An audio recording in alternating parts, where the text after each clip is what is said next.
If you'd like online business explained to you in a way that you can actually understand, go to latenightim.com/explain. It's completely free, and I made it just for you. Now, how about an episode? Episode 165. Late Night Internet Marketing. This week on the Late Night Internet Marketing Podcast, we discussed this idea, when is it time to quit? And specifically, why did I quit Amazon FBA? All this and more on the Late Night Internet Marketing Podcast.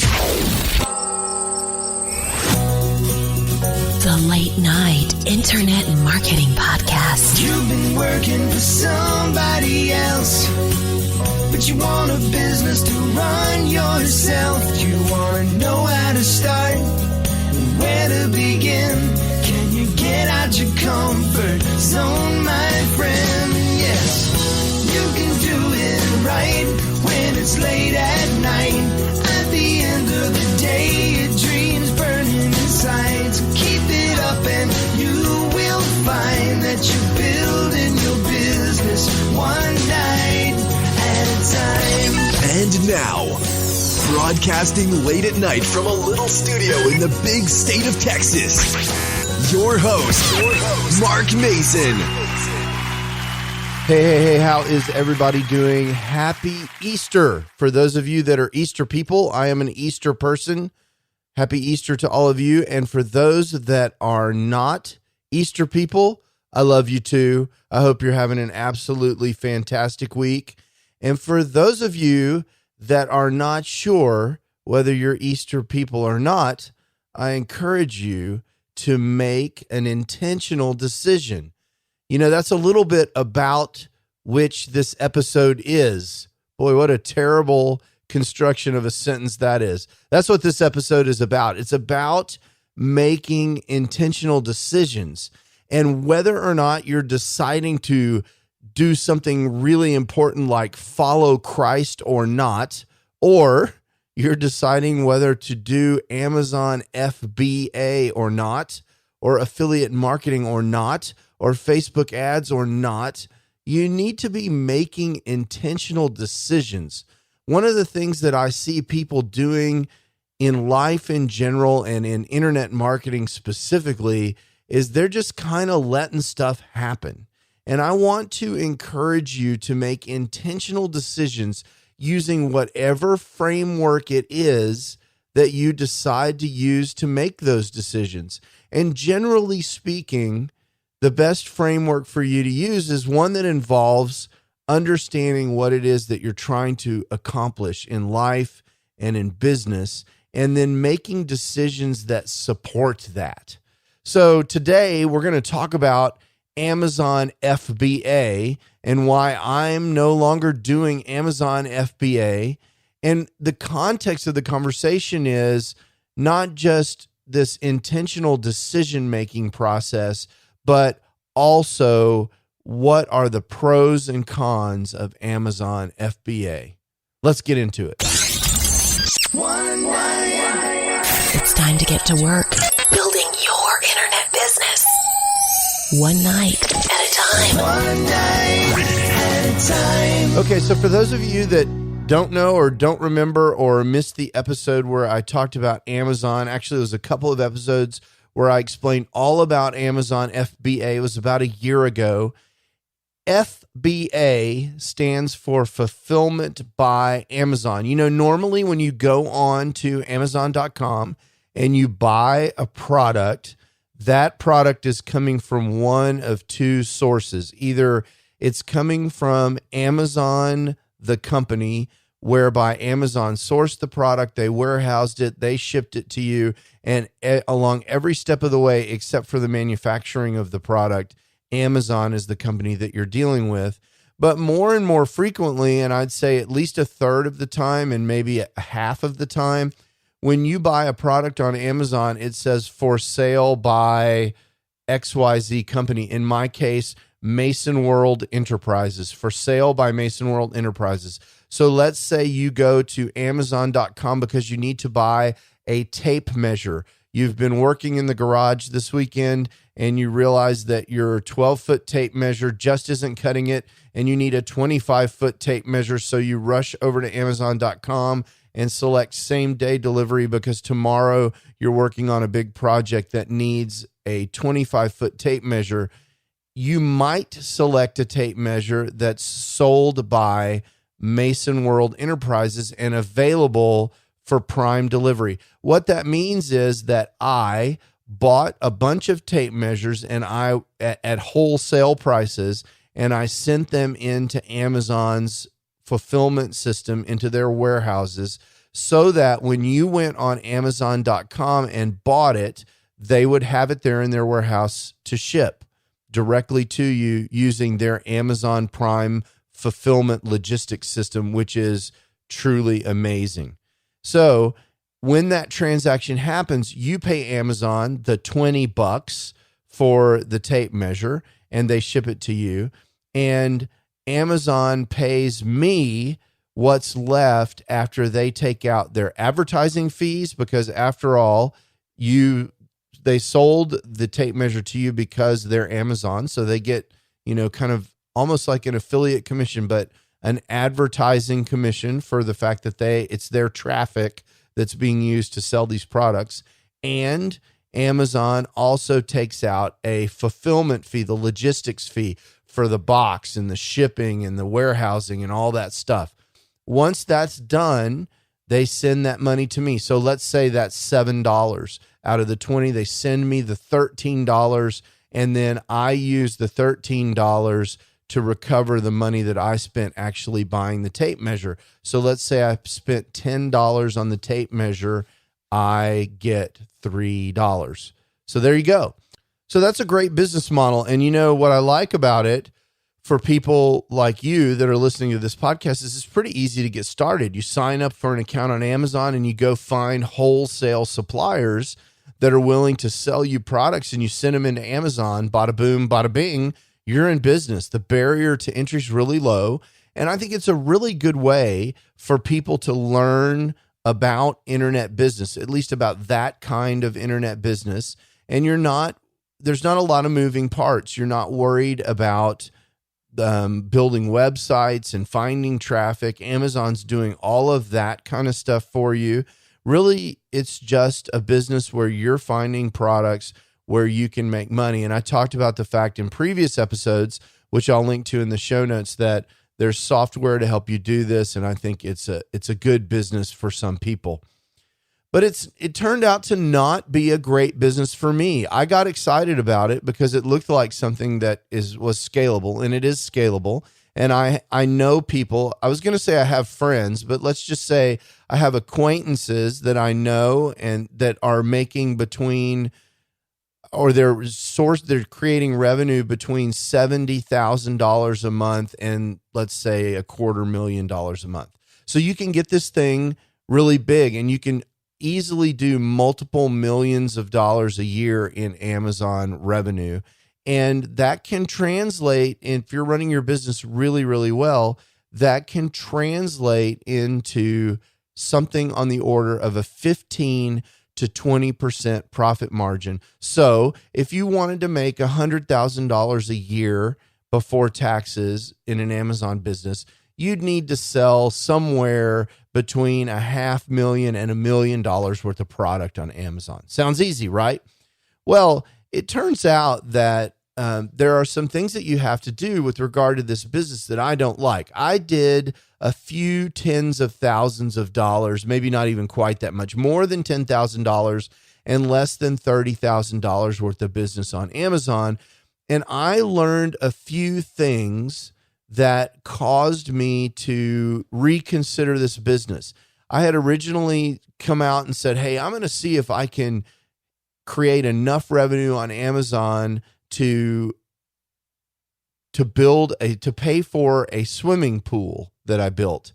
And I decided that after I started ramping this business up, I just don't like it that much. And so what I wanted to talk about today is how you make these decisions about when to start and stop businesses that you're running, and what is it about Amazon FBA specifically that I don't love. So let's take the first thing first. what's the difference between intentionally quitting something and quitting out of frustration or quitting too soon? You know, a lot of times you'll hear me say that one of the big problems that I see with internet marketing people is that they quit too soon. And I think, you know, that kind of quitting out of impatience, quitting before you're successful, quitting because you don't want to do the work, that's one kind of quitting. That's not what I'm talking about here. What I'm talking about is more like the kind of quitting that you do when you're focused on one thing, or when you have a necessary ending, like in the book Necessary Endings, or when you're trying to focus down on one thing, like the one thing, or when you're trying to design a business that you actually want to have. You know, one of the problems that internet marketers have when they're successful is sometimes they build businesses, and once they're finished building the business, they realize they don't like it very much. And that was going to be very much the case for me with Amazon FBA. So let's get into a little bit of that. So now you understand I quit this business very intentionally, and I probably did it because I didn't like it very much. Let's talk about what I like and don't like about Amazon FBA in case this is what you're considering. Okay, first of all, I think first and foremost, the profit margin capability of this business, the most money I've ever heard people making with a large amount of revenue, is on the order of 15 to 20%. I am sure there are people who are making 15 or who are making more than that on single products, and I've certainly done that. But when it comes to scaling revenue to hundreds of thousands of dollars a month, the most revenue, gross profit margin revenue that I've heard of people generating is on the order of 15 to 20%. Now, what does that mean? That means that if you ship $100,000 worth of retail sales out of Amazon, in other words, you sell, the people buy, and they pay Amazon $100,000, when it's all said and done, your revenue that you would get back from Amazon is on the order of 15 to 20%. And the challenge is whether you're running that as a gross profit margin or a net margin, that's just not a lot of money. It's hard to, as businesses go, that's not a very good profit margin, and it makes it difficult to have room to make mistakes, to have room to reinvest. It means you have to manage the cash flow of the business really tightly.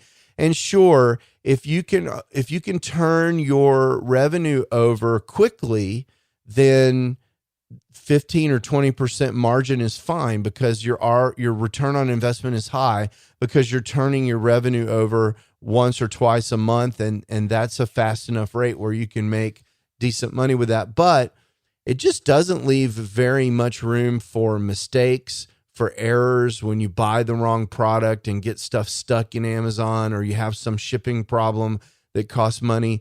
It's really easy to erode that margin. And that's what I found. I actually didn't make any money at all on the first $10,000 to $15,000 of revenue that I sent into Amazon, because I was figuring things out. I was inefficient. I was operating in relatively small volumes. And so while I had products selling at a profit, I also had products that sold at a loss. And when it was all said and done, it was kind of a break-even affair. That's a heck of a lot of work. Now, I do believe it's a heck of a lot of work to just break even. I do believe that had I stuck with it, I would be able to get up to that 15 or 20% total net margin, because you learn as you go and you get better and you get more efficient, you get better at identifying products and so forth. So I do believe it's possible to get there. And I also know that when you're shipping at much higher volumes, instead of a couple of $1,000s a month, $10,000 a month or $30,000 a month, that volume, you can cover up a lot of sins. When you've got a lot of volume, you can spread out the mistakes over the profit of many, many items. That really helps. But one thing I don't like about the Amazon FBA business is the margins are relatively narrow. You compare that to the margins of something like affiliate marketing, depending on how you're doing it, or digital course products or things like that we do online. Those margins are considerably higher. Margins for digital courses after advertising can be as high as 50 or 60%. And gross margins on successful retail businesses, brick and mortar businesses, a lot of times are in that neighborhood as well. So I really had an issue with this sort of low margin of this business. So that's the first reason, my first complaint about Amazon FBA. And it's something you need to think carefully about. Now, what's the silver lining here? If you are an operations person who loves the challenge of managing every cent, and if you are incredibly good at these sort of operations things, maybe you're a factory manager now, or you're some kind of knowledge worker that is involved in operations on a day-to-day basis, and you love finding inefficiencies and saving a nickel here and a penny here and half a penny here because you know that's going to add up to hundreds and thousands of dollars in the future, then Amazon FBA could be exactly for you. That could be exactly the right business for you. But for me, I'm not a detail guy like that. And so this need to focus on the details in Amazon FBA is related to the low margin thing. And it's the second reason that I don't love it. It's because it's an operations business.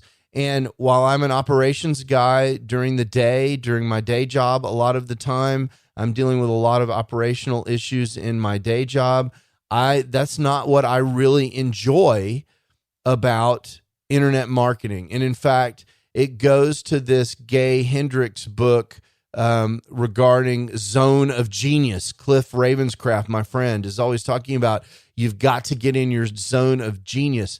Finding out the cheapest way to ship something in UPS to a fulfillment center so they can put a label on it, that is not in my zone of genius. It's not even close.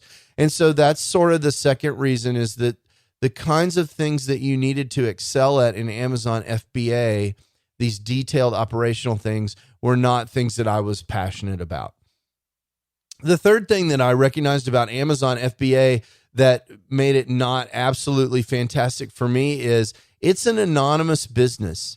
And because you're listening to my voice right now, you know I'm not an anonymous guy. I'm a guy with an opinion that wants to go to conferences and stand up on stages and talk to people about things that I care about. And when you're an Amazon business person selling latex gloves online or whatever it is that are actually made by some other manufacturer and sold by some other company, Amazon. So maybe you're selling Playtex gloves sold by Amazon, and you're just this middleman.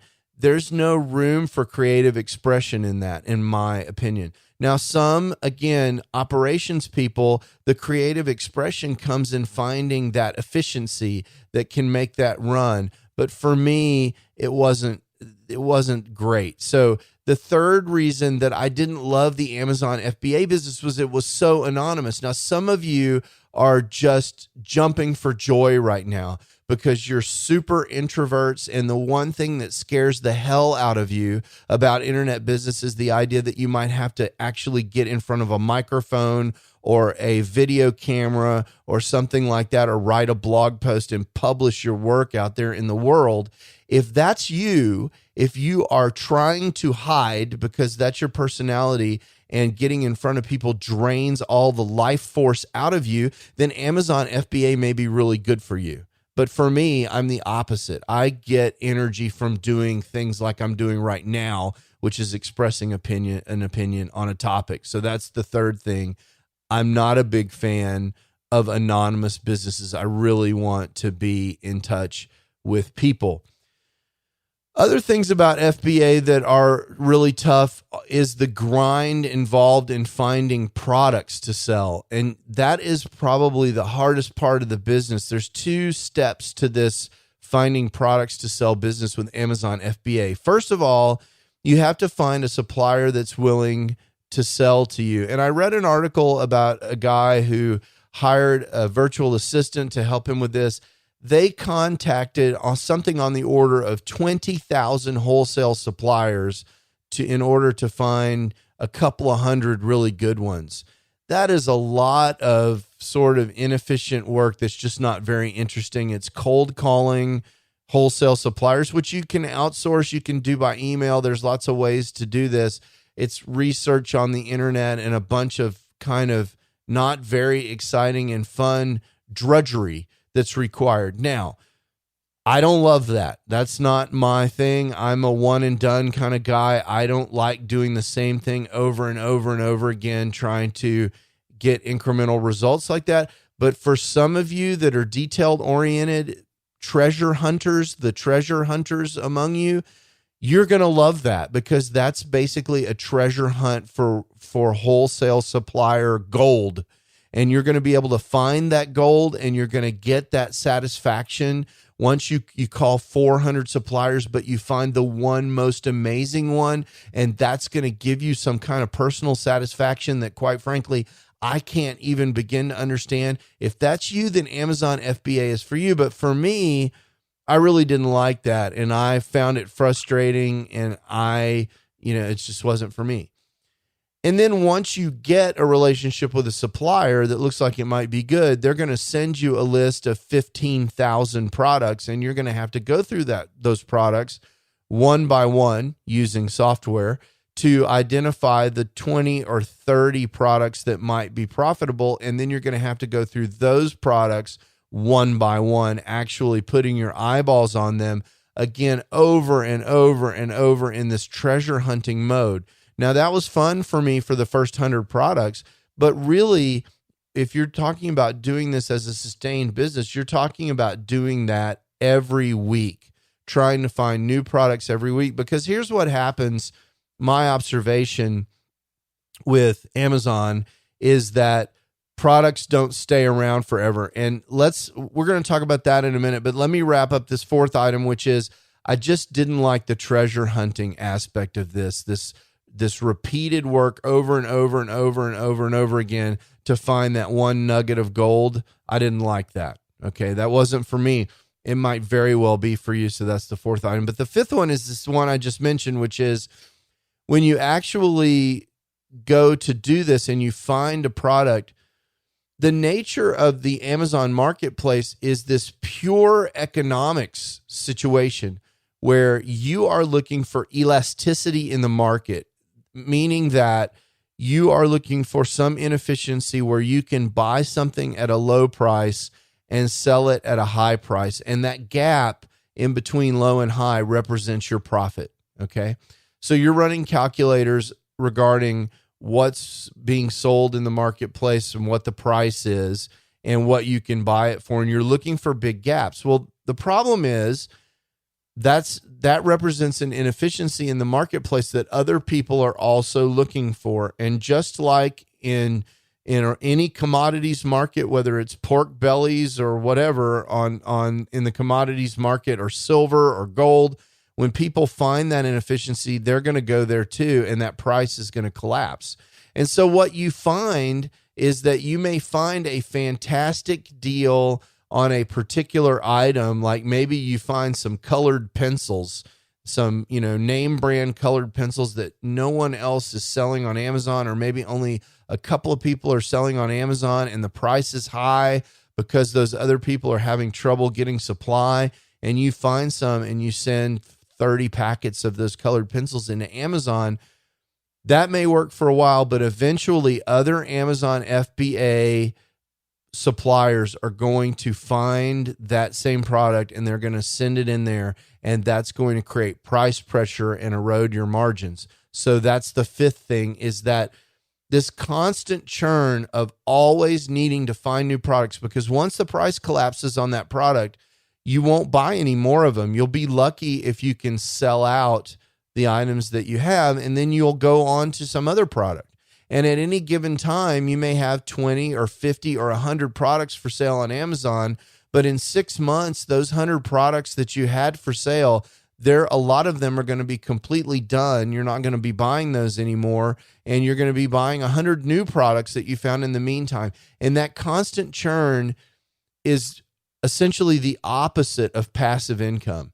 And my interest in, especially as a guy with a full-time job, is really things that are more passive. Now, if you're very good and very efficient at finding these products and you outsource the finding of them, you train someone and hire them to find products, sure, you can make this more passive because you're managing other people. That's just not something I was very interested in doing. So the fifth problem that I have with Amazon FBA is the ephemeral nature of products. Now, for some of you, you're going to absolutely love the constant and ongoing stable challenge of every day waking up knowing that you need to find new products. You like knowing what you're going to do every day, and this is great because you know if you're successful, you can make money. If that's you, you're going to love it, but it wasn't me. That's not me.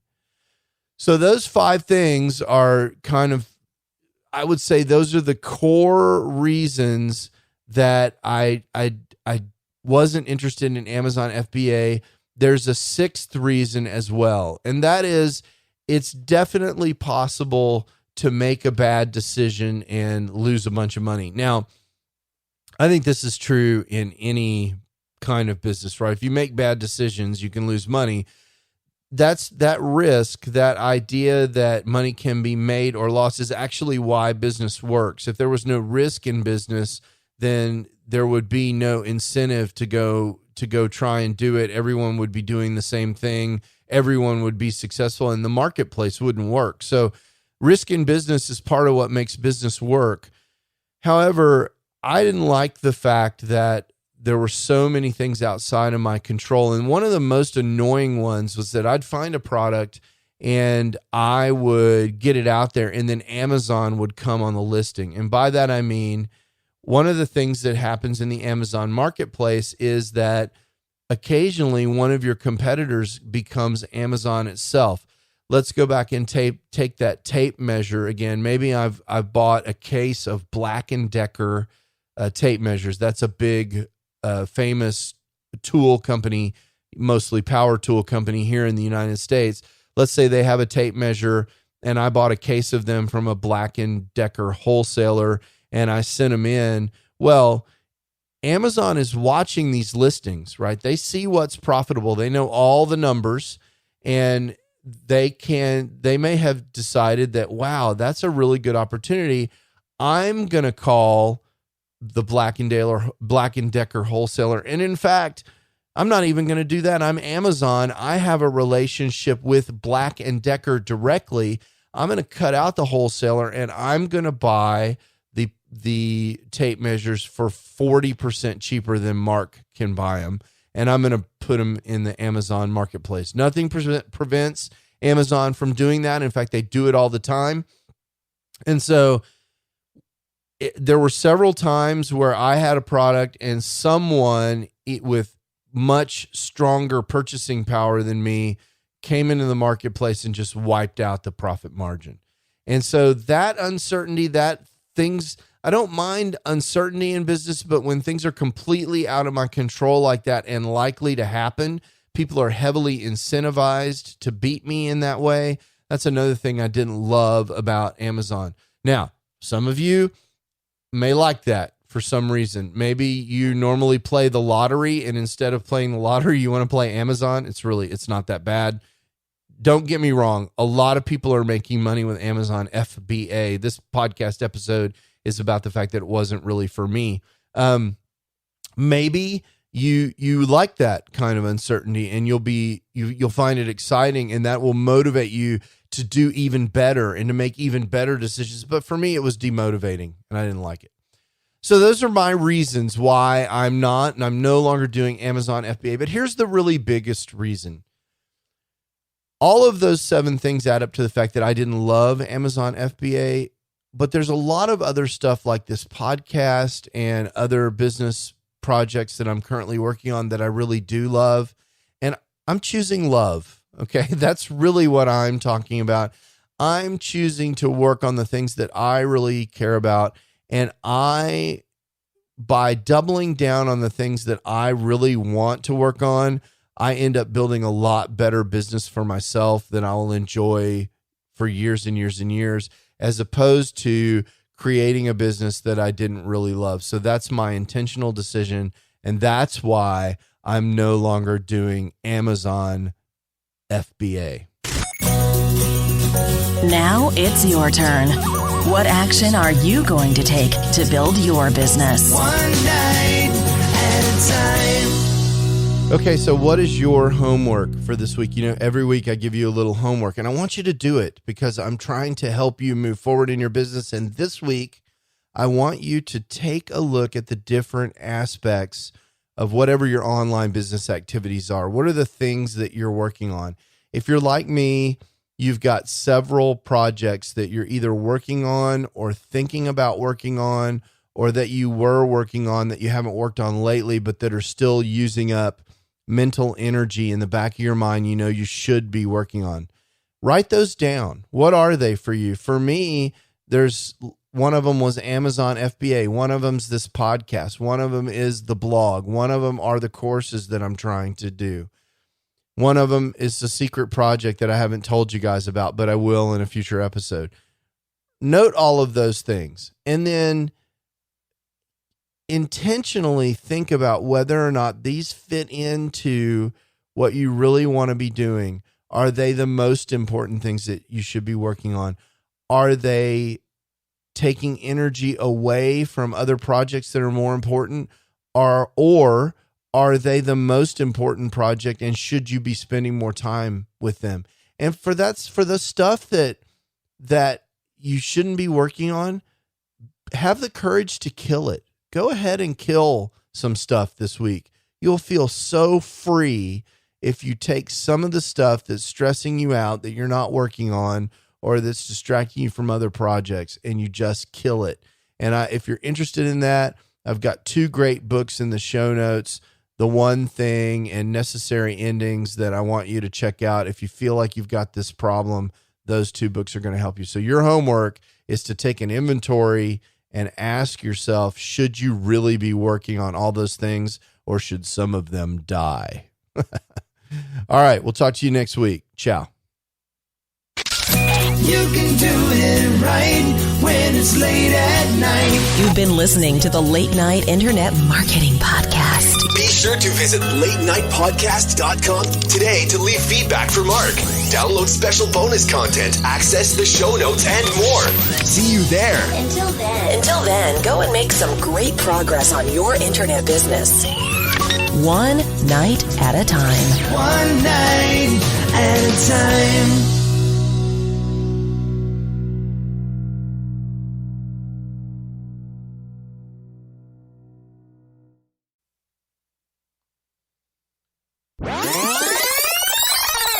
Okay, so one of the funny things about Amazon FBA is that returns come back. You know, if someone buys something from you on Amazon and then they decide they don't want it for whatever reason, it comes back to Amazon. And if we've all returned stuff to Amazon, but if you're the seller, that's your stuff that is returning. So people lie about why they're returning things. I don't know what it is exactly that they do, but a lot of times they'll return it and it'll be in pristine condition and Amazon will put it back on the shelf. But most of the time they've opened it.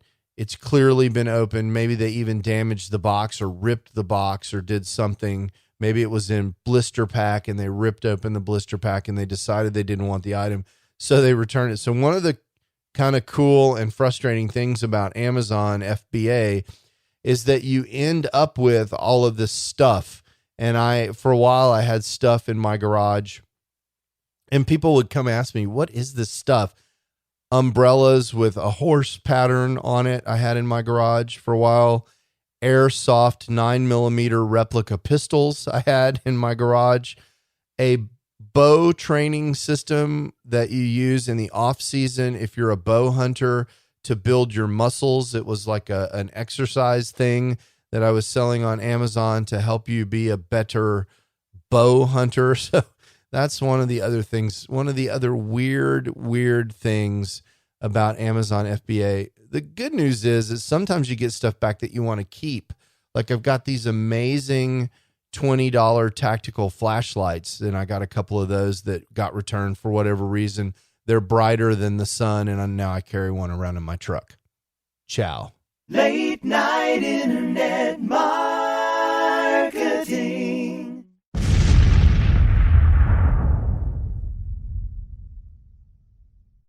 Hey, it's Mark again. I wanted to tell you one more time about this absolutely free resource that I have for helping people who are trying to get the big picture for internet marketing, actually get started and understand what all their choices are. If that's not you, there's no more content. You can skip to the end. But if you're someone who came to this podcast because you're searching for how to get started online and you just can't cut through all the noise, I get it. That was me. In 2007, when I was trying to get started, there were so many people throwing offers at me that I really couldn't even understand what all the different business models were. I couldn't understand how money moved around on the internet, and I couldn't really get a grip on what direction I wanted to go in so I could figure out how to move forward. I've created a free video resource for you just for that purpose at latenightim.com/explain. In several short videos, I just explained to you what internet marketing is all about and what online business is all about and the different options that you have for starting an online business. There's nothing to buy there. You just sign up for access and you get the videos just like that. So if that's interesting to you, or if you know someone who's in a same situation, send them that link, latenightim.com/explain. And let me know what you think. I'd love to hear what people are thinking that are in the exact same position that I was in more than a decade ago in 2007. In some ways, it seems like yesterday. And in some ways, it seems like an entire lifetime ago. Again, that's latenightim.com/explain. Late night internet.